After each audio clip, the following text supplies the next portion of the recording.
Hey guys, today I'm going to tell you how to change country or region in App Store.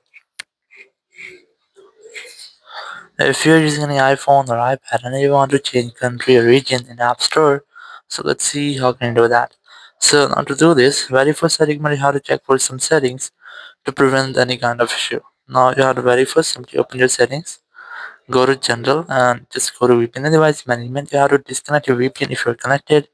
Then go to language and region section, select region and select your own region in which you're living.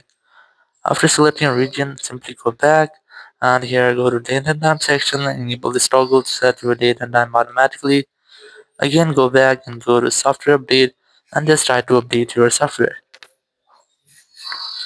After updating software, simply go back from here and just go to App Store and here just tap on the profile option at the top right.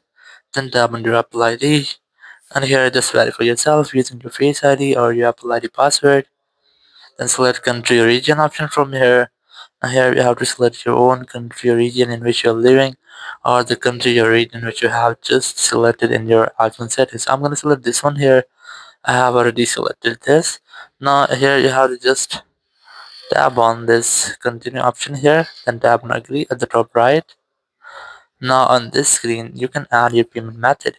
If you add your payment method, your credit or debit card, your PayPal card, your mobile phone, or anything else based on your location, so you can easily add it here. Or after adding your payment method, you can select your billing address. Just add your billing address here. After that, your phone number, your name, and after doing this, just tap on done option at the top right, and your country or region will be successfully changed in your Apple ID. So in this way, you can easily change your country or region in your App Store or in your iPhone or iPad for your Apple ID. Thank you very much for watching the video. Until next video, bye bye.